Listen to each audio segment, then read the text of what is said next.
Welcome to the Hunting Beast Report, a live video podcast with Dan Infalt and host Jeremy Gillespie.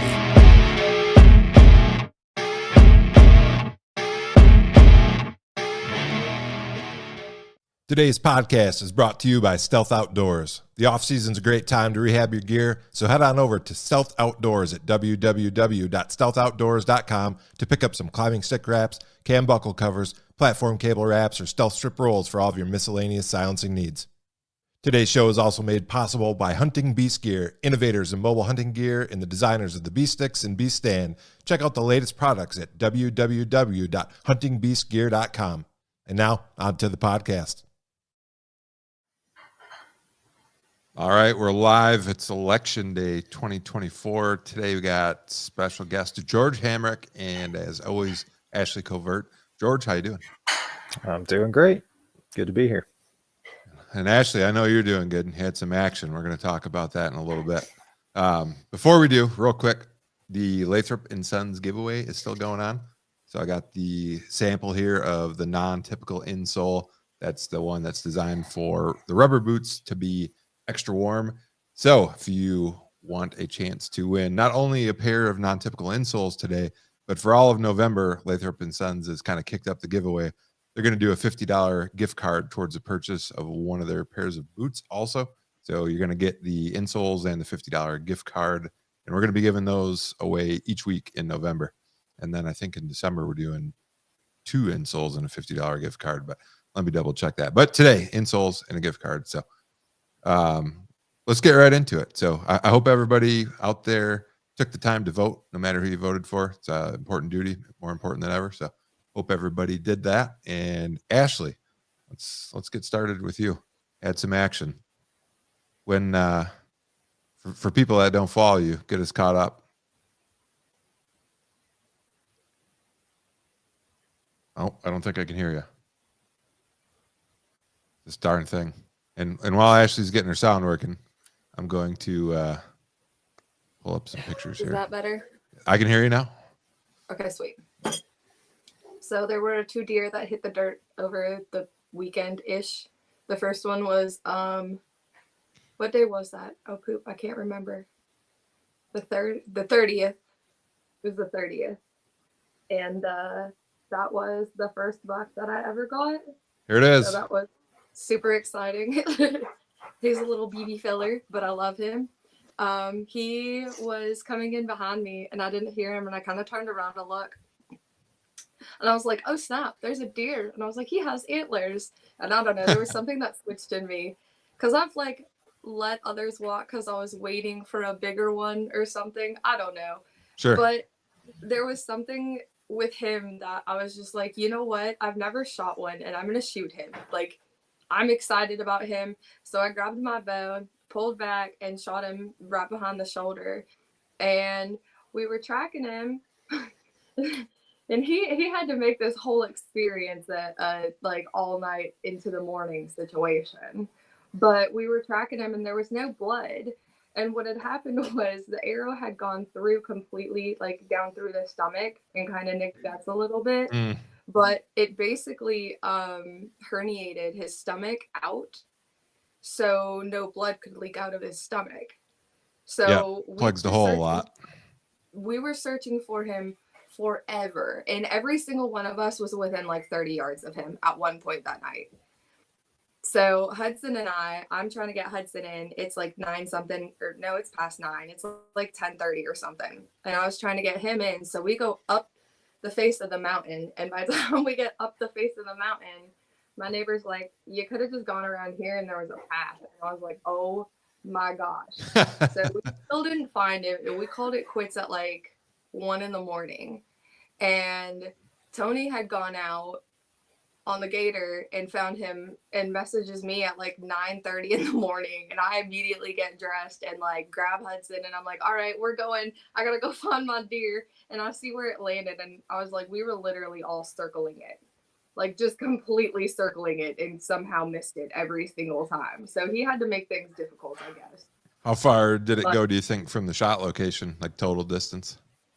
Like 120 miles, 120 yards max. Oh, okay. So yeah, pretty pretty yards. nearby. Yeah. So yeah, you guys Yeah, were. it wasn't very far. It's tough tracking in the dark, especially if you don't have good blood. Oh yeah, well, and I don't see very well in the dark either, so that doesn't help me at all. And then we had the dog trying to help us track, and we were pretty sure that he, like, after we found the deer, we were pretty sure that the dog was leading us directly to it, but it just didn't seem right the way he went. I don't know, it was weird. And we had Hudson picking up leaves, and it was it was kind of a mess, and it was very overstimulating. So there was a lot, and I think it made it take longer than it should have. But Yeah. So talk to me about then, that. What would you learn from the first experience? that once you take the shot, it's, I don't know, it's so rewarding and so, I don't really know how to explain it. Like, I still get excited over does, and like the buck was really exciting too, but that just opened my eyes to more goals and more growth, I guess, because now I have a goal for the next time. I want it to be a little bit bigger, and then the next time I want it to be a little bit bigger or a little bit more mature or a little bit more this. Like, I have these definitive goals other than just being like, oh, I'm picking out this doe because she's a butthole. Like, Yeah. because that's how I process the does. Like, if they start blowing, or if they're does that are just bitter old ninnies and they don't have any fawns with them, that's how I pick them. But for bucks, I've not really won in West Virginia, the areas that I hunt. Like, we don't see a lot, so I haven't had too many opportunities. And in that moment, I realized that you have to take the opportunities that are given to you, and that's how you get started. Awesome. And speaking of challenges and a little bit bigger next time, was it a day or 2 or 3 later? It wasn't very long. It was on the 2nd, so 3 days later. On the 2nd, I got the 6 point. So I don't know if we're going by doubling. So I don't know if next year I need to get a 12 point, or if we're going by threes and I need to get a 9 point. I'm not sure. You better go by threes. You double. You're going to be out of deer pretty quick. Yeah, Right? don't That's do what I was that. Yeah, don't do that. But this one was really exciting. I was in a blind that morning, and there were 2 does that came around, and one of them stared directly at me in the blind, and I was like, cool, thanks for that. She circled around me and like got like 30 yards behind me and just started blowing forever. So I was like, you know what, I'm gonna grunt at you. So I pulled out the grunt tube and grunted at her, and I was like, your butthole, go away. So I was like, I forget who it was that we were talking to, and they were like, yeah, she was blowing at me, and then this buck came in. And I was like, well, now I learned something about it, and when a blow does, it doesn't mean that the hunt's over. So I'm sitting here keeping that in my head, and I was like, all right, we've got this. There's gonna be deer. Like, I feel good about this. And it was probably about 45 minutes to an hour after she did that. All in the while, I'm trying to use a black can or bleak can or whatever you call them. Sure. And it is busted. So when I tipped it, it goes, and I was like, oh, that's not the noise. So I texted Justin and I was like, the can's busted. And he said, blow in it. And I was like, okay. So it goes, I was like, I'm not going to see anything at all. I'm toast. And so then I'm trying to remember everything because I was so excited. But like, so then I was playing with the antlers, and they're real antlers, and they still have the brow tines attached to them. And I'm trying to rattle something in, and I smacked the ever-loving piss out of my thumb. Oh yeah, I've been there. I bet a lot of people have. That feels great, doesn't it? Oh, it's pretty tore up. It's right in my cuticle too, so it's grand. So I'm sitting there trying not to scream, and about 15 minutes later, there's a 4 point that comes in, and I got excited for a second because I saw antler, and I was like, oh, I can't, like, that's not much bigger than the last one that I shot, so we'll see if anything else comes in. And like, not even a minute later, in comes this 6 point, and his body was so much bigger than the 3 point was, and I was like, oh my gosh, this is a more mature deer. And so he got in front of me, and I shot him dead straight, like right behind the shoulder, and it was a solid lung shot. Awesome. And when I shot him, he flipped and fell on the other side, and that 4-point looked at him like he was the dumbest deer on the planet. He gets up and takes off, and as soon as he takes off, that 4-point starts taking off, and I'm just like, what just happened? Because I've never flipped a deer with a bow. Yeah. And I was just like, wait. But the 4-point looking at him, he was just like, sir. And then he took off. What are you doing? He took off, and I was just like, I got him. I heard him fall, and I guess he got back up because he ran all the way down into the butt crack. And I was like, of course that's where you would fall. You would go straight to the hollow. Straight to the hollow. Thank you, sir. But we found him. It was like halfway through the trail before he started spitting blood because it wasn't a full pass through. Okay. When it went through, it hit the other side of the shoulder.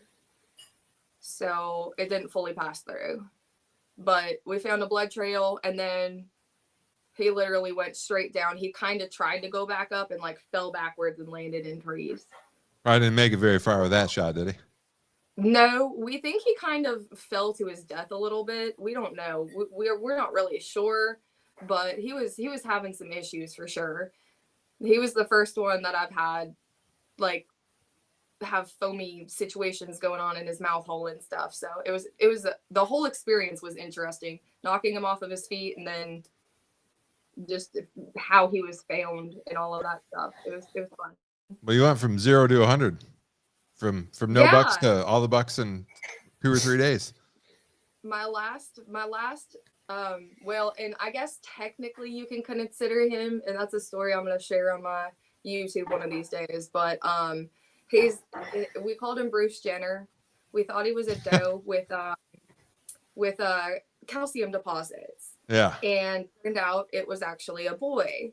Well, I accidentally shot him thinking he was a doe. So he's technically my first buck. So I have been growing since the beginning. Yeah. But he was in 2019, and he's the last deer that I shot. So it was a pretty exciting year for me. Oh, yeah. Well, it's been a couple of years. I didn't know it had been that long since you got one. So yeah. That's awesome. How's your confidence doing right now? It's pretty up here. My season's closed out, so hopefully I can go into next year with that. But I've still got rifle season and doe season, so nice. I'm excited for that. Then George, you did a little travel deer camp, I think. And is that in your home state, or talk us about what you did, who was with you, how did you guys plan that? Yeah, so for us, we kind of do like a little, I don't know if I call it a rutcation, kind of like a little mini.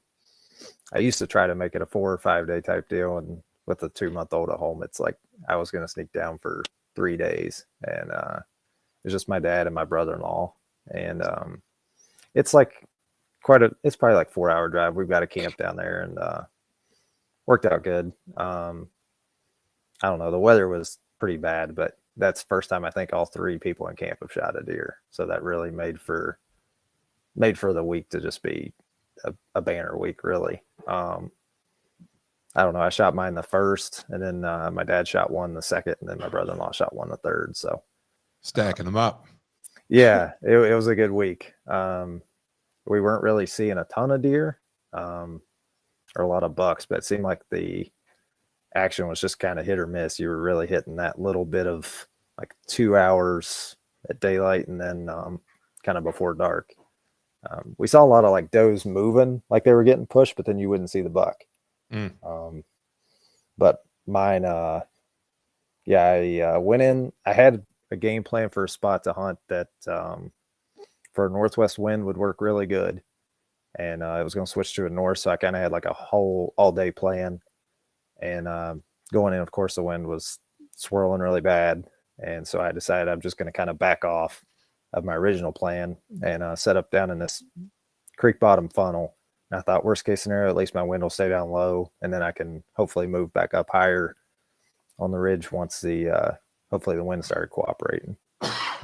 And I had a 8-point chase of doe by me about 7:30 or 8, and not a shooter. He was pretty small. He grunted past me a few times, and then it was about 9. The wind started kind of behaving a little better, and so I kind of circled back up, and I went was going right to my pin that I had marked. There was a really good funnel here. It's kind of an old cut and the top of a drainage. So you had kind of everything going together, and that cut is probably 12, 15 years old. So it's all like basketball size oaks and smaller in there. Okay. And this year in Southern Ohio, it seemed like the red oaks hit pretty good in certain areas, and they're kind of spotty. You either hit them heavy or you weren't in them at all. And so it was kind of hit or miss if I lucked into them. But 2 weeks ago, I had been in the area and saw there was quite a few acorns, and there were some good bucks in there. And I was standing there picking. I kind of like looped around the edge of the point and was coming up to my pin that I'd marked. And I saw one tree that I wanted to get in, and my plan was to get in. It was about 10:30. I was going to get in it and try to hunt for that like 10 to 2 or 3 type movement, and then move back down in the creek bottom. It's like 68 degrees or something. Real quick before we get on past that, talk through your thought process of why you hunted the creek the morning, move for midday, and then we're going to move back to the creek. What's your rationale there? So my thought process was, I had basically 3 spots in this area that I had scouted in shed season that I really liked. And the one was at head of a drainage. There was a funnel trail going through there. And when I was going in that morning, my wind was really doing kind of switching between a north and a west. And I was getting like weird east every now and then. It was pretty much going everywhere except south. And so in the morning, I thought I can hunt that creek bottom. My thermals will be kind of pulling out. And as long as it doesn't go south, that was the only direction I couldn't hunt that funnel. And so it worked out good from that perspective. And then once it started doing the northwest, they were actually calling for and switched to a north. I was going to get up on that ridge where the oaks were. And the plan was in the evening, I was going to drop down just with it being hot down around that creek bottom. There's a spot there. It was a thermal hub. When I was there 2 weeks ago, it had 5 or 6 really hot scrapes, and one really big buck track was in them. This one really big buck in this area was running this creek bottom. And I don't know what happened to him. This trip, the sign had dried up in that creek bottom because my brother-in-law actually hunted in there. But my plan was to hunt that thermal hub in the evening around all those hot scrapes that I'd found 2 weeks ago. So in theory, it was a good plan, but the sign had dried up. So I kind of think the acorns had dried up in that creek bottom where the deer were. At least that's my thought process anyway. Is that what you guys were queuing on this trip mostly, acorns? Because it sounds like maybe the rut wasn't full blown yet. It wasn't full blown. They were definitely moving some. We were trying to kind of target more doe bedding, but it seems like that doe bedding kind of shifts a little bit with the acorns. It doesn't shift as much as the bucks, I don't think. But I mean, my brother-in-law the Thursday, so that was the 31st. He saw 11 does and not a single buck with them, and not a buck pushed any of them. So it definitely wasn't full bore rut when we were there. And then the actual day that you got your buck, what happened there? So I basically circled up to the top of that little funnel, and I was picking the tree. And the reason I was picking it, there's a point there. Like I said, I had that old cut and some oak trees in there. And I had bumped some does in there twice when I was in there scouting during shed season and last season. So I kind of felt like if they're bedding on the end of this point, these bucks are going to be kind of cruising the downwind side of it. And basically I was standing there picking a tree, and all of a sudden the deer takes off running. But it was right where I had just walked through, and I could see it was a doe. And honestly, I was kind of standing there dumbfounded because I'm like, she either laid there and let me walk right past her, or she had just run up here. And the wind was blowing just enough to where I didn't hear her. So I was kind of trying to contemplate, do I move a little bit to where she was, or do I kind of, scout around that way and see if she was bedded there or what was going on? And then all of a sudden I just heard marching. I could tell it was a deer as soon as I heard it. And honestly, I thought it was her coming back up to kind of get a better view of what I was or what had spooked her, because my wind was kind of going right to where she was. But I knelt down anyway because I hear a deer coming. Sure. Of course, I've got my pack and saddle gear on my back. And I just knelt down, and I saw this buck for probably 3 seconds before I shot him. He had his nose down right where she had the last spot I'd seen her. and he took probably 3 steps and then hit my wind and just snapped his head up and looked right at me. But his head was behind a tree, so I honestly didn't get a great look at him.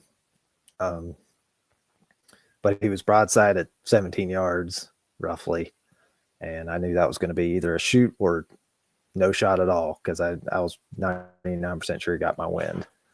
And as soon as I hit him, honestly, the shot scared me. I could see my arrow didn't get great penetration, and when he was running, his front leg was hanging, so I knew I busted that front shoulder. Yeah. And I don't know, it looked good from what I could tell, but I didn't like the sound of it. I didn't hear the pop that you hear from a lung shot. Or last year I hit my buck in that Vital V, and I didn't hear the same sound, and I didn't get the penetration, so I wasn't really sure what happened. And basically I went 10 yards and found my arrow, and it had broke off. Probably 7 inches of it had broke off. And there wasn't a great ton of blood on it or anything, and I wasn't finding any blood, but I said, I'm just going to kind of go to the end of this little point, the last spot I saw him, which was probably 40 yards from where I last saw him. And I just kind of snuck through there looking for blood, didn't find any. And then I just kind of popped up on a little log and pulled out my binoculars, and he was laying probably 30 yards over the hill. So he'd only ran 75 yards probably. That's a relief. Oh, yeah, I was... Well, the thing, when he was running away, I saw his antlers sticking up. I'm like, uh-oh, that deer's not as big as I thought he was. But honestly, I thought he was more like a 12 or 13 inch 8-point when he was running away. So I was really, really scared for a second. Yeah. Well, yeah, just because somewhere in the middle, right? Yeah, he was at least in the middle. So he but I hit him probably an inch low of being perfect for the Vital V. So I kind of hit the top of that leg bone. And that's why I didn't get super good penetration, but it went through and just barely poked the ribs on the other side. I never found a drop of blood at all. It was just all internal, I guess, where that arrow was. I found my broadhead and arrow inside of him, but it didn't go through. And I'm assuming just when he's running, that muscle is just covering up that hole every time that shoulder is moving. So, yep. And if people haven't experienced that, I think that's what happened on that elk I shot this year, and why I didn't find any blood. I shot a deer in 2016, maybe 2015. Back then I was still using Rage, and nothing against Rage. I just don't use them anymore. I use the fixed blade. But 2-blade Rage, big hole. I pinned it through both shoulders. So it went through the meat of both shoulders, but kind of in the Vital V area. So it didn't hit the bones. Got a full pass through. Found the arrow, and I was like, oh, it looks great. It's coated. It's got lung bubbles on it. Like, no problem. And that deer only went 100 yards, but I never found a drop of blood a whole 100 yards. I just ended up grid searching for it and finding where, walking towards where I last heard it. But yeah, I think when that happens, exactly what you said, there's a hole in the rib cage, and then the hole through the shoulder. When it's running, a lot of times the meat covers up the hole in the cavity, and especially if it's above mid body, I feel like you just don't get a lot of blood, if any, sometimes. Yeah, and I think he was uphill a little bit from me. So honestly, I hit him, like if you were perfectly broadside, I definitely hit lower than I would have wanted. But I think from the angle I was at, it honestly hit him about where I needed to. I think if I could choose, it would have been just an inch higher, and I probably would have just zipped through him. But yeah. I think I just caught that one leg bone that kind of starts at the top of the leg there. And for people that don't know, a couple people ask, who's George? George is Ashley's cousin. And if you're a member, George was on the second members only podcast. And also, if you want to learn more about George, he was on my Going for Broke Outdoors podcast, episode number 39. George, you've been on the Hunting Beast Forum for quite a while and are, in my opinion, an accomplished hill hunter. So glad to have you on here today. And appreciate that. Yeah, excuse me for not giving you a proper introduction kicking off here. That's no worries. Yeah. So what were your takeaways from your hunt and or from the guys in your group? What did you guys learn this trip? I would say one thing I've learned, and it kind of goes against what I said on some of my other podcasts. I've had a lot of success ground hunting. But I think for me, I'm trying to up my game into a little bit bigger deer. And I think for me, I'm going to have to start getting in a tree a little bit. And I think the reason for that, when I'm hill country hunting, a lot of these times I'm shooting these bucks, I'm only getting a split second to shoot them. And they always look a lot bigger on the ground. I agree. And I think if I was in a tree, I'd have a little bit more time. I'm not saying I'm disappointed in the deer I shot by any means. I'm happy I got a deer. I haven't had much time to hunt this year, so it was really nice. But I think if I want to up my game to that next age class of bucks, I think I'm going to have to start getting in a tree just so I can get that little bit better view at them before I decide whether to shoot them or not. Yeah, especially if you're hunting in a little bit thicker area, get the time to get the binos on them, even if they're at 40 or 50 yards. And a lot of times, like you said, on the ground, by the time you can shoot, they're right on you, and it's like, yeah. But at the same time, I also, I think to some degree, I try to focus on big deer. And I had a blast just hanging out with my brother-in-law. I hadn't been in a tree and him with for probably 5 or 6 years, and just helping my dad pack a deer out, just seeing how happy they were with just basket rack 8 points, that aren't, they've shot plenty of them in their lifetime, but they were both completely stoked with them. So it was, I don't know. I kind of got both sides of it. It almost made me feel kind of bad that I was not disappointed, but I wasn't super excited with the buck that I shot, considering just some of the bucks I was after in there. But sure, I got kind of both sides of the coin there. But I don't know. I think sometimes we get too caught up in the size antlers, and sometimes it's just better to enjoy what you got and enjoy your time you're spending with your buddies. It's good to have some perspective, that's for sure. And it's healthy to hear that, especially in the social media age. I got a friend that was on a first time Kansas tag and ended up shooting a buck a little smaller than he wanted, but same thing. Shot it off the ground. It was his first time in a new state, and he had success. And I think he knew too, but I tried to remind him. I'm like, hey, there's a lot of guys, one, don't get to travel. Two, if they do get to travel, they don't have success, or they're paying an outfit or whatever. I was like, count your blessings. It's shooting a big buck's great, and that's why you go to Kansas or Iowa or Southern Ohio, but they're not all booners, and it's good to keep that in mind. No, and it's easy to get caught up in it, like you said, social media. It seems like everybody's shooting a boone or crockett anymore, but it's I got meat in the freezer and had a good trip, so I can't complain. That's right. Learn some lessons, and George, you're a relatively young guy. You got lots of time left to be shooting the big ones. I get less time as the years go by, it seems like, with the kids, but no, I can't complain about it. It was a good trip. Well, we're I ended up shooting a buck too. We'll talk about that in a second. But before we do that, if you weren't on at the beginning, we're going to be giving away Lathrop & Sons, a pair of non-typical insoles, and a $50 gift card from Lathrop & Sons towards the purchase of one of their pairs of boots. So I sent Ashley the number. Ashley, did you get that number? Yep. Okay. So we got 100 people on. So guess a number 1 through 100, one guess per person. And the first one to get the exact number will win if we don't have an exact number on the hour. So that'd be 8 o'clock my time, 9 o'clock Central, 10 o'clock Eastern. We will give them away then to the closest guest. So Ashley's going to monitor that. So, I got out over the weekend. It's the second weekend of Montana's rifle season. I always try to shoot a mule deer in Montana. Spoiler alert, I did not this year. But I was off work Friday. So I went out Friday and had a place that I'd had some action before. Made a ambitious loop. I got started about an hour and a half before daylight, because part of this area is you really don't run into deer until you're about 2.5, 3 miles out. And I wanted to get out there right at first light. So I got hiking real early, was out where I wanted to be at first light. Saw some does right away and a year-old buck.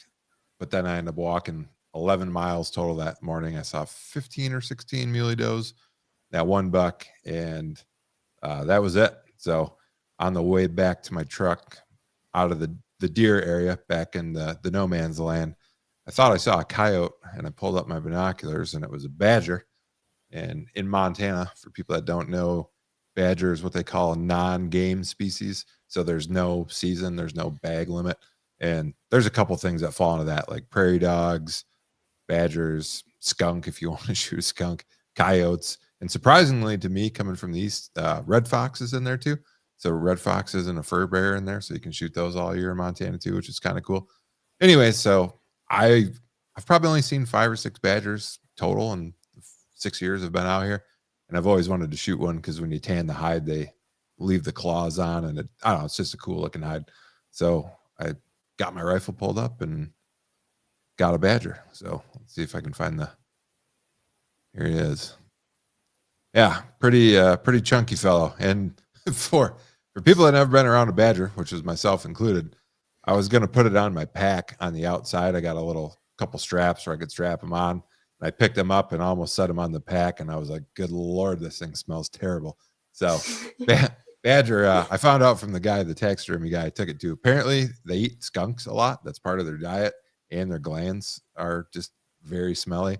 So I ended up, thankfully I had some paracord with me. So I made an impromptu paracord handle for his feet and carried him out with that, because there was no way I was putting that thing in my backpack. It was awful. So yeah, so that was my morning, and then went into town, took the badger to taxidermy guy, got something to drink and some lunch, and headed back out for the evening.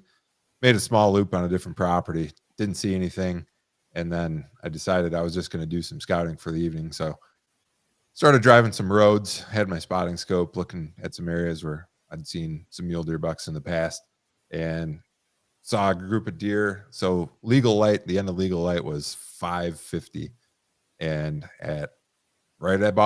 sorry, let me back up so I don't get myself arrested here. Sunset was 5:50. Legal light is a half hour before sunrise and a half hour after. So 6:20 was the end of legal light. So yeah, I don't want to get arrested because I did shoot after 5:50. So I was gonna say I could see the sun in the picture. I think yeah. All right. Yeah, I better put that up right now just in case. So I'm driving around and I see a group of deer, and I expect it to be mule deer because I'm pretty much in mule deer country. So I pull up the spotting scope and I see this buck. So I was like, well, that's a pretty cool buck. And I could see a ranch house like maybe a half mile away. In the area I was in, I knew had a lot of private land. It's like there's some public, but it's intermixed. So I didn't even look at my Onyx for a while. I was just watching them, taking pictures. I texted a friend like, oh, check this deer out, So I'm just sitting there. And then they worked off over a little knob, and I looked at my phone. I was like, oh, wow, they're on public. Look at that. So, not that I really cared what my friend said, but I was like, would you shoot this buck? He's like, oh, yeah, definitely. And for people that don't know, mule deer numbers are way down in Montana this year. Like I read some of the check station data from opening weekend, and the year over year, compared to the historical average, the bucks checked in the first weekend are like 40% below the historical average.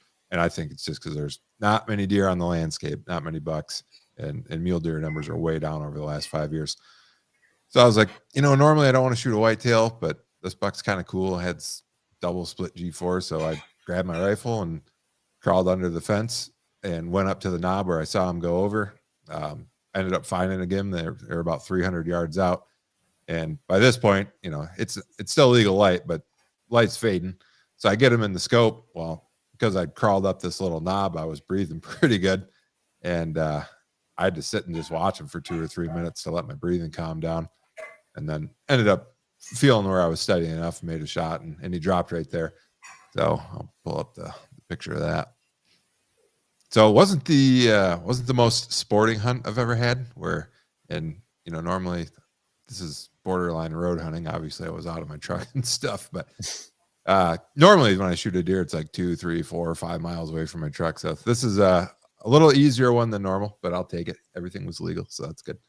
And here's a picture of the deer, and you'll notice it's very dark in this picture. So funny thing, when I got out of the truck, I didn't grab my pack or anything because I knew I only had about 20, 25 minutes left, and I wanted to hurry up and get out there. So I just grabbed my rifle and went. Well, when I shot, I saw the buck flop over, and I'm like, yep, he's down. He's kicking. So I turned around and went right back to my truck. I was going to get my headlamp and my pack and all my knives and stuff. And there was like one kind of little landmark where he was at. So I made a point, on my app where I shot from, hurried up back to my truck, got all my stuff. I get back out there to where I think the deer's at, and I can't find it. And now I start, I turned on my tracker and I started making circles, and I'm like, where is this deer? did I spine it? Did it get up and run off?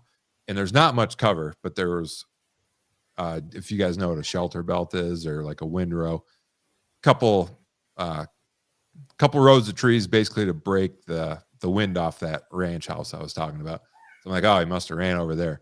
So I start gridding, and it's, like I said, half mile to this, and my headlamp batteries are kind of half dead. So I start going on a straight line to this ranch, don't see it, come back, don't see it. And I end up making like 7 or 8 grids where I can see, 40, 50 yards each way with the headlamp, maybe 30, I don't know. And now I've walked 2 or 3 miles in the dark, and I'm like, where the heck did this deer go? I can't find any blood or anything. I was about ready to give up. I called a few people, and it's like, oh, before I give up, I better do 4 or 5 grid legs to the south.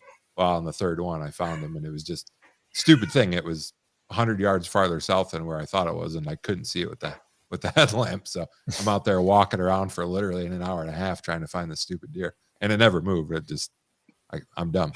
So there's a moral of the story there. I blame it on the dark. Things move in the dark. Yeah, something happened. I don't know. But yeah, pretty neat deer with the double splits on the front. If it was a clean 10 point, I wouldn't have shot it because, I don't know, I'm not a deer aging expert, but it's probably only a 3-year-old deer. Just, it's not very wide or super heavy, but scores pretty good because of the extra points. But so anyways, that's my deer season, Montana. Only 1 tag here, so I'm done. Actually, I was in a 1-year state. I'm yeah. done too. Yeah. Someone said, Kevin said, that's a great buck. Was he checking does? Yeah. So this deer, there was actually a bigger framed 8-point 4x4 for you Western folks with it. It wouldn't have scored as good, but bigger frame, and he had a brow tine broke off. And I normally don't shoot deer when they're broken. I won't say never, but normally I don't. So I decided I was going to shoot that one. And because usually if I shoot a whitetail, I want it to be in Montana. I want it to be real big or unique. And this one fit in the unique category. So I decided to shoot this one. Did we get a guess, Ashley? Or not yet? Nobody's on the number. We got one really close, okay, but not on yet. Okay. Well, you keep tracking that. And then if you guys got any questions, go ahead for George, Ashley, myself. I don't know if I mentioned, I think I did, or maybe I put it in the chat. Dan's still in Kansas. So I haven't got any definitive updates. So if you're asking how's Dan doing in Kansas, the honest answer is I don't know. Dan went rogue. He's doing better than us. He still has a tag in his pocket right now. So yeah, and he's got 2 because he's got actually Dan. I don't want to pick on Dan. I think Dan's got 4 tags because he's got Nebraska. He went there early. He's in Kansas right now. He went to Kentucky, so he must have had a tag there, and he's got a Wisconsin tag. So I've had years like that where I've bought a bunch of tags, and a couple times I've filled them all, and then a couple times you get into mid-November and you haven't filled any of them, and you start getting the anxiety pretty bad. Like, oh, I don't know which way to go at this point.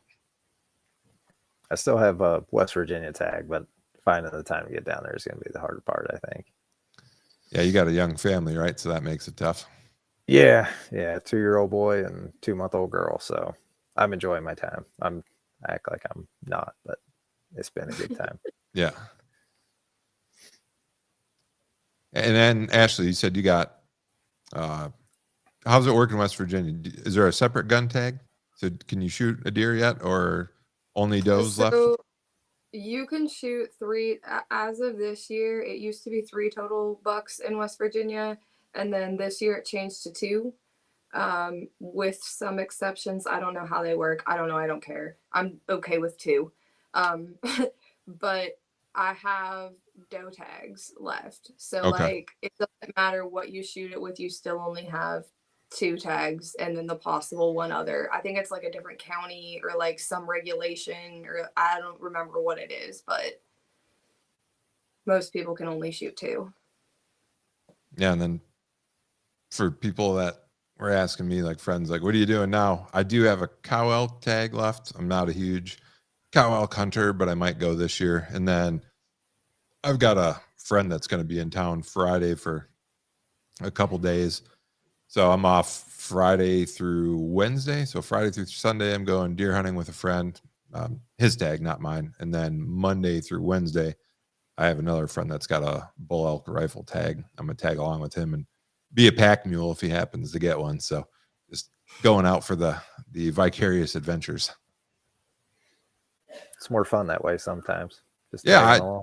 I enjoy it. And I like to film stuff too. So I'll probably take the camera, and as long as those guys are game, I'll probably try to film for them. And it's always fun. I mean, put some of the videos on YouTube. Some of them it's just for the memories, but kind of need to look back on that stuff. And, you always remember it, but the video memory, you remember exactly how it was. So that's kind of neat.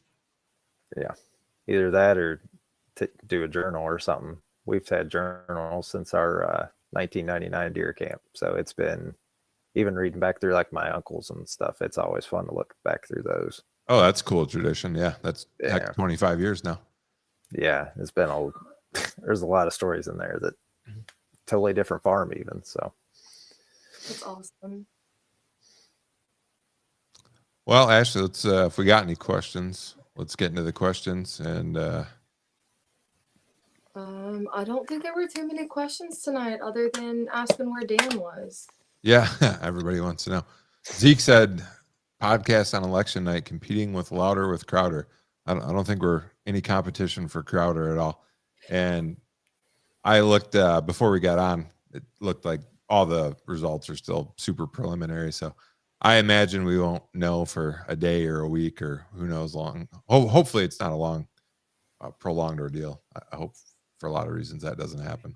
So Public Land Menace. This was before we even got on and said, what do we think? Wrong pick. So when I put the live up, I forgot to change the thumbnail and it was still Josh from last week. So yes, that was the wrong pick. And because of you, I appreciate the comment, Public Land Menace. I changed it and got the right one up. I had made it. When I scheduled the live, I put the wrong one up. Zeke said, Ashley and Jeremy, and I'll add George too, but Ashley and Jeremy, nice bucks. Congrats to both of you. Thanks, Zeke. I did see on social media, and I don't know if it was Zeke or Zeke's dad. One of them shot a real nice buck. So congratulations to you guys. Seems like anybody else out there that's watching having any luck, I'd be curious to know. He said, yes, sir. Nice 11 pointer. We did a spot and stock. So that had to be an interesting story. And let's shout out the members real quick. We got Zeke, Public Land Menace, Wisconsin Bowhunter, Trout Morels, Oleg Chernenko, Chris Ott, Steve Denoyer, and Tim Crane, Kirk Heckert. I hope I said that right, Kirk. Jimmy Gammons. Let's see if we got any more. I think that's it. So thanks to everybody that's a member, continuing to support the channel. I know Dan appreciates it. I do as well. Go ahead, Ashley. Farrell was wondering if anybody has any suggestions for hunting early season when it's around 70 degrees and rainy. George. I would say, or Ashley, go ahead. Give it a crack. What do you think? I was going to say, I would just say wait for the rain breaks. Because once there's the breaks, that's when they come out. I would George? say the breaks, and I don't know if it's the same where he's at. It probably depends, but I've noticed, at least in Southern Ohio and West Virginia where I hunted, a lot of the time if it was raining early, the deer would come out and feed in grass fields. They seem like I don't know if they like being out and just getting the extra moisture from the grass, or I think being in the fields and not being able to hear it helps them too. They're kind of like turkeys in that degree, I think. Interesting. That's a good observation. The only thing I could probably add to that is, and I remember this from talking to Dwayne Diefenbach on my podcast. Dwayne is the biologist at Penn State University's Deer Lab. So he's kind of like Bronson Strickland, but Bronson's at MSU and Dwayne's at PSU. And he said in their GPS collar studies, only like torrential downpours had any effect on buck movement. So if you get a really heavy rain, and there's a caveat to this, but if you get a really heavy rain in their study area, which is Pennsylvania, that doesn't mean it's true everywhere, but that did slow down buck movement. But but he said the caveat was during the rut. So I know the question was early season specifically, but if you got a real heavy rain and it's warm, I'd stay home personally. If you know that rain is going to stop, I agree with Ashley and George. Let's say it's going to stop at 4 p.m. That's a great time for movement to pick up. So I'd get out there. But if it's a light rain, then I'd just hunt it like normal. I don't think it really has any impact. I love hunting early season in the rain, honestly. I feel like I see a lot more deer movement than just heat in general. I like it too from just getting around a lot quieter. I seem to do a lot better after rain, just getting in. I think not getting noticed access wise. Yeah, the sneaking around, especially if you're doing any ground hunting, the wet leaves, that's a huge advantage. Just accessing your normal stands too. I've and maybe George chime in here. I've got busted more when it's raining because I think you get wet, your scent travels a little more and has a tendency to hang around and linger a little more. So I've got busted on humid and misty days a little more often than I have in dry, windy days. But I would agree. I mean, if you listen to dog trackers too, I think they say the moisture helps dogs smell scents. I would assume it's probably about the same with the deer. I would think that moisture probably helps the scent kind of stay in one place longer. We did get a super chat from Jonathan Hahn. Says, thanks, folks. Thanks, Jonathan. Appreciate it. Thanks for watching. Here's one for Ashley. Maybe you don't know the answer, but we'll ask you anyways. Josh Trogger wants to know, how much does a West Virginia license cost for non-residents? I have no clue. I know I don't think they're very expensive. I think West Virginia welcomely invites people to slaughter deer. Yeah. I've looked into it. I have the lifetime, so I haven't looked at it in a while, but I think it's like 175, 180 bucks. Maybe might be 200, but I feel like that's on the high end. I think they did maybe 2 years back. Okay. I think it's definitely not super expensive though by any means. Yeah, compared to a lot of Midwest states, 175, 200 bucks. That's pretty affordable. You could come to Montana and hunt, and by the time you buy everything you need to get extra base license and all this other stuff they make you buy, it's about $825 to hunt a deer in Montana. So it's pricey. I think elk's like 12 or 1,300 bucks, I think, isn't it? No? Yeah, just the elk tag without any of the extra stuff's around 900 now, and then by the time you get everything else, it's closer to 1,000. If you get the deer elk combo, it's 1,400 bucks. So, okay. Yeah, I'm curious to see how they do in the next couple of years with the deer numbers being down. I feel like, and maybe I'm wrong, because I think some of the people that come out here come from states with hardly any deer and no rack bucks, bad what I would consider bad hunting states. But the hunting has went downhill so substantially in the last 5 years. I'll be curious to see if people stop coming because the tag is so expensive and the deer hunting has got so bad. I mean, I know I would quit coming personally, but we'll see. Sorry, Ashley, I cut you off there. Oh no, you're fine. I don't remember what I was gonna say. I'm exhausted tonight. Somebody was asking I forget who it was. Backwoods Bozo was asking, what is the best way to gut a deer? I can't gut deer. So. I will say this. It depends partially on what you're going to do, because out of our 3, 2 we drug and 1 we packed out.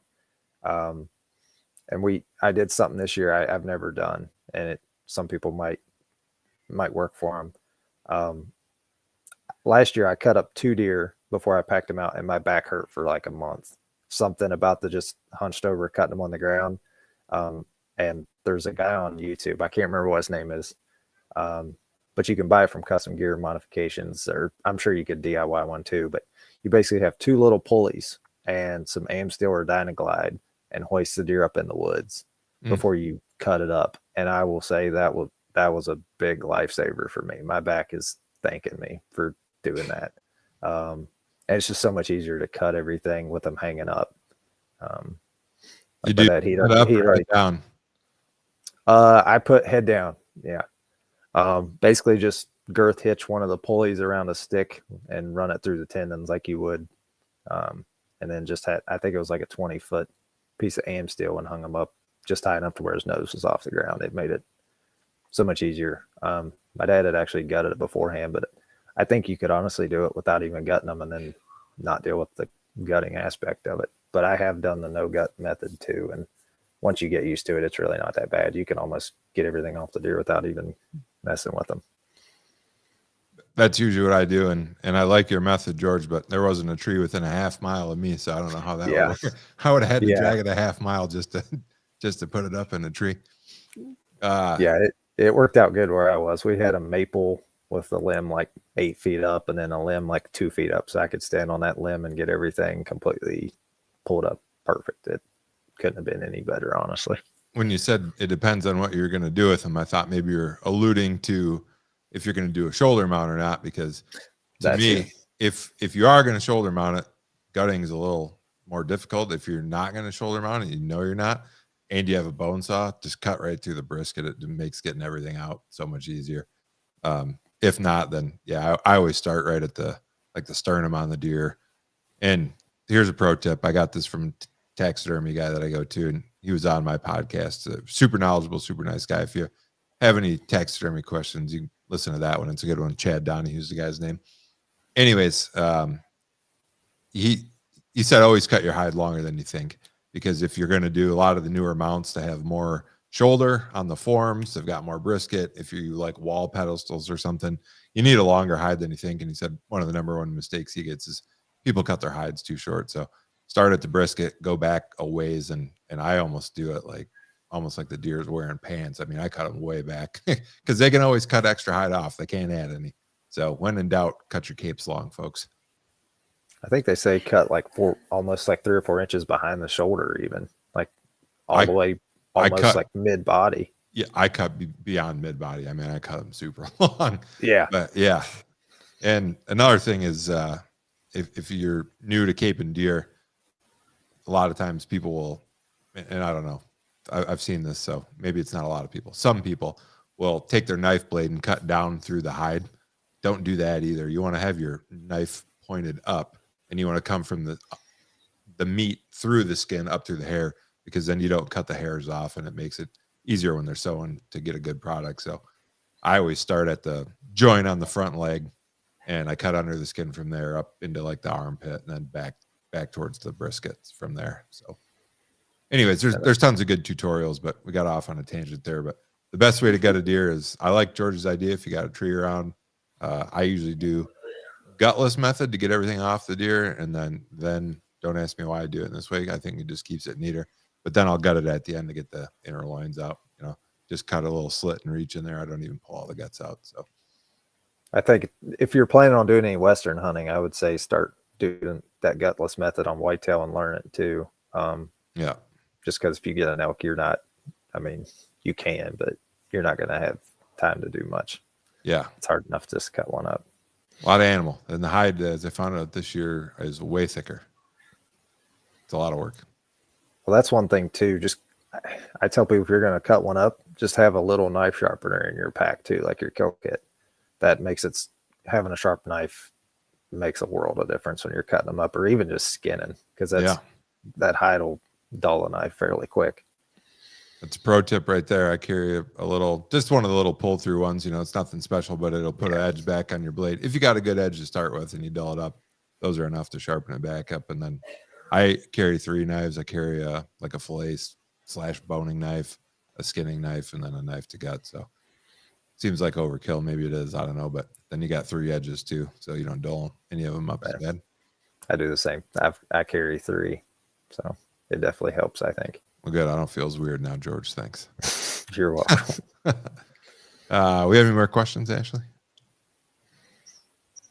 None that I'm seeing right now.